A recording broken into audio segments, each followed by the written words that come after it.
Hello दोस्तों, एक बार फिर से आप सभी का स्वागत है एजुकेशन बाइट पर। आपके डीएलएड 4th सेमेस्टर का जो फर्स्ट पेपर है उसकी क्लास शुरू कर दी थी मैंने और कुछ टॉपिक करवा भी दिए हैं। आज जो आपका टॉपिक शुरू करने जा रहे हैं वो है लेखन कौशल।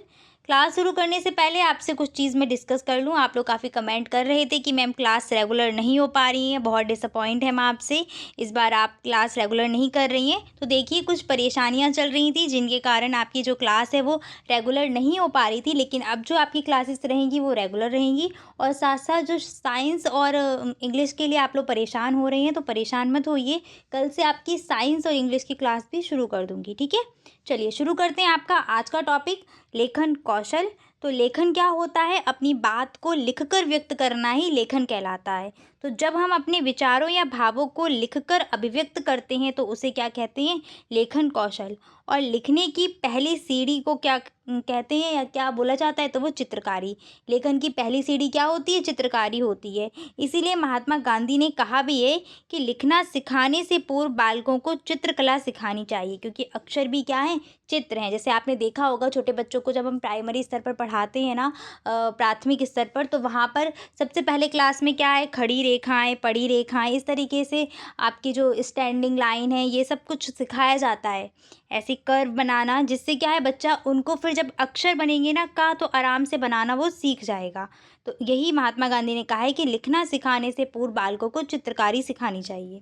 अगला है लेखन के उद्देश्य। लेखन का क्या उद्देश्य है? तो लेखन का पहला उद्देश्य यही रहेगा कि जो बच्चा है वो अपने विचारों और भावों को मूर्त रूप दे सके, ठीक है। जो लिख के व्यक्त करेगा तो सीधी सी बात है वो बात क्या होगी उसकी, काफ़ी टाइम तक बनी रहेगी। दूसरी क्या है? विद्यार्थियों को सुंदर लेख व स्पष्ट लेख की शिक्षा देना, ये लेखन का उद्देश्य है। तीसरा है विराम चिन्हों का उचित प्रयोग करना सिखाना। विराम चिन्ह, देखो हम क्या करते हैं जब बोलते हैं तो उस समय कुछ ठहराव आता है बोलने में, कुछ वाक्य बोलते हैं तो कहीं ना कहीं पर थोड़ी देर के लिए हम रुकते हैं, और अगर हम लिखेंगे तो वहाँ पर लेखन में उस ठहराव को दर्शाने के लिए क्या प्रयोग करते हैं? विराम चिन्हों का। तो लेखन कर रहे हैं तो सीधी सी बात है उचित विराम चिन्हों का प्रयोग आना चाहिए। अगला पॉइंट रहेगा लेखन के उद्देश्य का कि विद्यार्थियों को लेखन का इतना अभ्यास कराना है कि वह धारा प्रभाव के रूप में लिख सकें। अपनी जो बात है उसको स्पष्ट रूप से और एक मतलब जैसे कोई भी है वर्ड या कोई भी वाक्य रहे उसको तो एक अच्छी तरीके से अपने शब्दों को पिरोते हुए वो लिख पाएँ। और पांचवा पॉइंट है इसका, विद्यार्थियों का शब्द को सक्रिय करना। तो ये रहेंगे आपके लेखन के उद्देश्य। अगला है लेखन कौशल का महत्व क्या है? तो यही सेम आप चाहें तो उद्देश्य महत्व में भी लिख सकते हैं, बहुत सारे पॉइंट्स याद करने की ज़रूरत नहीं है।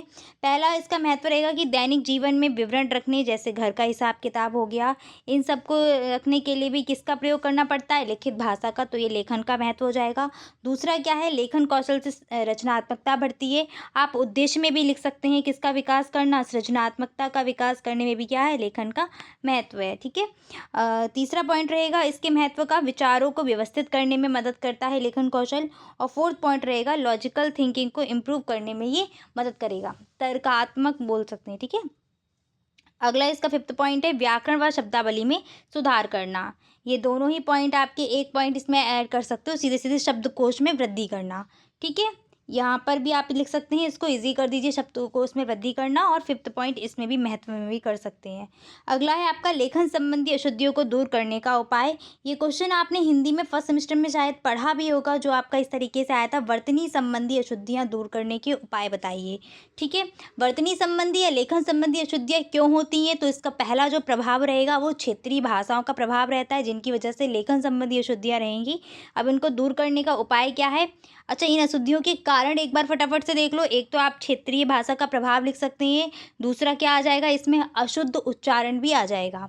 ये दो पॉइंट याद रखना, वर्तनी संबंधी या लेखन संबंधी अशुद्धियों के कारण ये दो महत्वपूर्ण कारण है ये।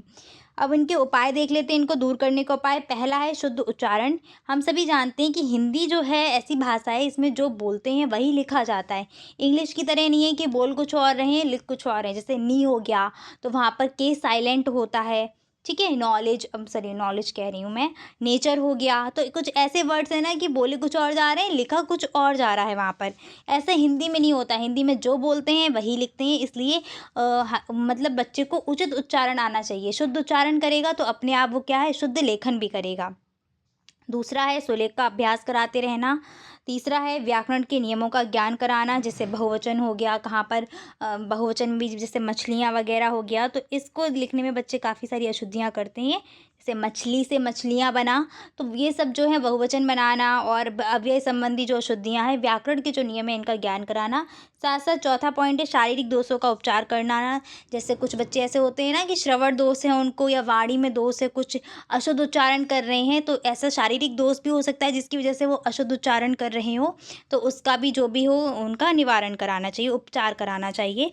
और पांचवा पॉइंट रहेगा कि लिपि संबंधी ज्ञान कराना, जैसे आपका लिपि, और यहाँ पर आप जो श स हैं उनका भी इंक्लूड कर सकते हैं एक पॉइंट, जो अनुस्वार अनुनासिक हो गए, चंद्रबिंदु हो गए, इनको स्पष्ट करना। साथ साथ जो श और सा हो गए, ठीक है, इनके उच्चारण स्थानों से परिचित कराना, क्योंकि बच्चा क्या है डिफरेंस इसमें नहीं कर पा रहा है। क्यों नहीं कर पा रहा है? क्योंकि इनका उच्चारण स्थान वो नहीं जानता है। ठीक है, ऐसे ही आपके जो पंचम वर्ण हो गए हैं उन सभी का क्या करना, उनके उच्चारण स्थान से परिचित कराना। अगला है लेखन कौशल में कठिनाइयाँ व दोष। तो क्या क्या कठिनाइयाँ हैं? अभ्यास के अभाव के कारण असुंदर लेखन हो जाता है। दूसरा है शिरोरेखा की उपेक्षा। कभी कभी ऐसा करते हैं ना, कभी कभी क्या, अक्सर लोग जो मतलब जैसे ही हम थोड़ा सा उच्च स्तर पर आते हैं, धीरे धीरे क्या है, शिरोरेखा का प्रयोग करना बंद कर देते हैं। शिरोरेखा करती क्या है, हमारी जो लेखन है उसको सुंदरता प्रदान करती है। ठीक है, तो शिरोरेखा की उपेक्षा करना भी ये आ जाएगा इसके दोष। ठीक है, अगला है शब्दों के बीच स्थान का अभाव। चौथा पॉइंट रहेगा विराम चिन्हों से संबंधित त्रुटियां, और पांचवा पॉइंट है अनुनासिक और अनुस्वार से संबंधित त्रुटियां, और आपका छठा पॉइंट रहेगा व्याकरण नियमों का ज्ञान ना होना। ये सभी क्या है, लेखन कौशल में कठिनाइयां या लेखन कौशल के दोष के अंतर्गत आ जाएंगी।